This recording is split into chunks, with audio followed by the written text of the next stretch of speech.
Le plateau de Savoie News reçoit la Chambre d'agriculture de Savoie-Mont-Blanc avec Cédric Laboret, qui est le président d'honneur de la Foire de Savoie. Comment ça va, président? Ben, ça va, ça court, mais ça va. Bon, là, on retrousse les manches et on se promène à travers les allées. Ça change des champs et des prairies? Ouais, ça change, mais c'est quand même grand. Hein. Quand on y traverse dans tout le long, ça fait assez grand. Alors, deux objectifs avec la foire, c'est bien sûr, je dirais, d'informer le grand public et puis c'est de traiter des sujets importants pour la filière. Alors, mardi dernier, vous avez évoqué, entre autres, la performance environnementale des exploitations. C'est très important d'y revenir parce que la pratique agricole change. Quels sont les points qui ont été abordés ? C'est déjà premièrement expliquer au grand public ce que c'est les pratiques agricoles, parce que je pense que pour la plupart des gens, ils ne connaissent pas. Et puis aussi dire dans quoi on s'est inscrit pour l'avenir, et c'est lancer cette démarche HVE, haute valeur environnementale, qui est une certification qui a été construite au niveau national avec divers partenaires, dont notamment France Nature Environnement, qui est une association environnementale. Et ce label, il est là pour promouvoir des méthodes de culture plus adaptées à l'environnement et pour réduire notre impact. Et puis aussi, d'un autre côté, pour pouvoir favoriser et augmenter encore la biodiversité sur les exploitations. Est-ce qu'on peut dire qu'en Savoie, l'agriculteur est respectueux de ces conditions environnementales ? Oui, dans la grande majorité, on a des filières qui, historiquement, en fait, l'ont même inscrit dans leur cahier des charges. Je pense à la production arboricole, par exemple, où dans leur cahier des charges, dès 1991, ils avaient déjà mis des mesures environnementales dans leur cahier des charges et ils ont déjà, aujourd'hui, interdit certains produits jugés dangereux, qui sont autorisés dans le commerce et qui sont autorisés en production. Mais eux, ils ont fait le choix de les interdire dans leur cahier des charges pour produire leurs pommes et leurs poires de Savoie. Cédric, mercredi, c'était la place aux fermes et sur nos territoires. Il est vrai qu'il faut gérer les espaces dans le respect des surfaces agricoles. C'est un thème qui est de plus en plus brûlant, si vous me permettez l'expression. Ben oui, parce que si on veut avoir un espace à se partager, il faut déjà être capable de protéger cet espace aujourd'hui. Et pour le protéger, il faut arriver à le garder agricole, en fait. Je connaissais quelqu'un qui disait qu'aujourd'hui, on labourait déjà sur les ruines gréco-romaines. Mais bon, plus de 2 siècles après, ça commence à faire long. Donc voilà, il faut protéger cet espace et être capable de se le partager. On a une population, mais plus la population est importante, il y a plus faut de surface pour la nourrir. Donc comment on maintient des espaces agricoles et puis aussi, après, comment on se les partage.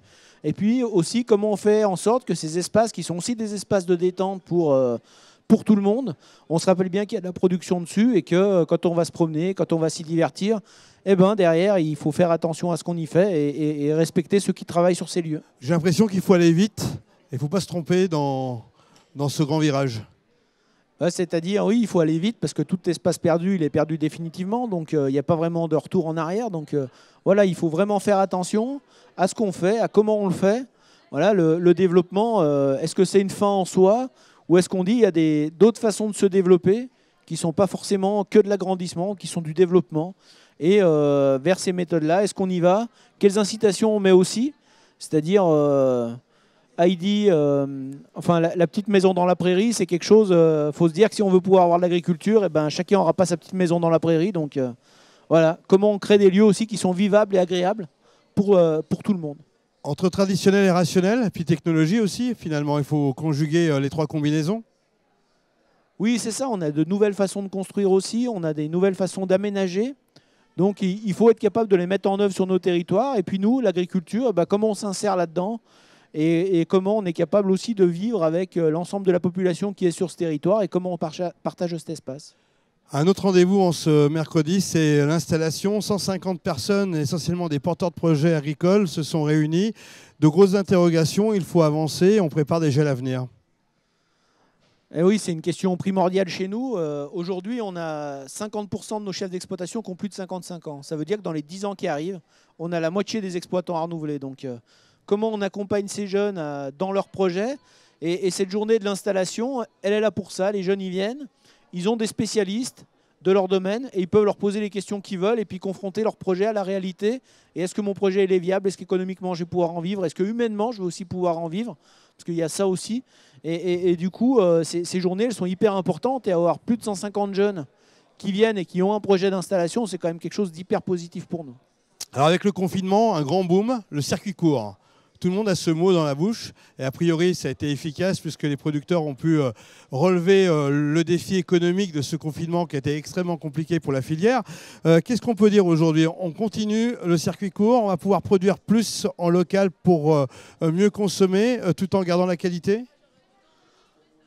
En fait, le circuit court chez nous, on est le premier département en France en fait. En matière de circuit court, on a 35% des exploitations qui ont un acte de vente en direct de produits sur leurs exploitations. C'est énorme en France, on est le seul département à être à ce niveau-là. Et du coup, pour cette crise Covid, ça nous a permis d'avoir ce temps d'avance et d'être capable de répondre aussi à la clientèle supplémentaire qui est arrivée. Parce que je pense que le Covid, il a remis en question tout un chacun sur ce qui était essentiel pour lui. Et puis finalement, quand on regarde ce qui est essentiel, il faut qu'on puisse respirer, il faut qu'on puisse boire, il faut qu'on puisse manger. Et du coup, ça a remis les consommateurs en recherche, et en recherche de local et de qualité. Et du coup, les agriculteurs, ils se mettent en face de ça, et ils disent que oui, ils sont là, ils relèvent le défi, et ils sont prêts à se mettre en direct avec le consommateur. Un autre sujet qui est assez brûlant pour les familles, c'est la restauration collective dans les écoles, dans les entreprises. Et on cherche à y intégrer encore plus de produits locaux. Ça, c'est un de vos chevals de bataille. Oui, c'est primordial. Je pense que l'éducation au goût, elle passe dès les jeunes enfants. Après, il y a une réalité, c'est que tout un chacun doit être capable de prendre ses responsabilités. Si on veut que nos enfants ils mangent bon, ça veut dire que le prix des repas il va devoir augmenter. Puisqu'aujourd'hui, c'est la filière qui rémunère le moins le producteur, en fait, la restauration collective, c'est ça la réalité sur nos départements. Donc comment tous ensemble, premièrement, on est capable de mettre en place des filières qui peuvent répondre à cet enjeu-là, et deuxièmement, comment on y intègre un prix qui rémunérera les agriculteurs qui produisent toutes ces denrées alimentaires pour alimenter les enfants, mais aussi les aînés. Depuis vendredi, Cédric, ça sera la dernière question, mais vous êtes sur la foire de Savoie très régulièrement. Quels sont les échos que vous en avez? Qu'est-ce qu'il en ressort pour vous pour orienter la Chambre d'agriculture Savoie-Mont-Blanc? Plusieurs choses déjà dans les discussions, quand même des discussions hyper intéressantes avec des gens qui sont vraiment en attente de connaître leur agriculture. Et ça, je pense que c'est un point hyper important.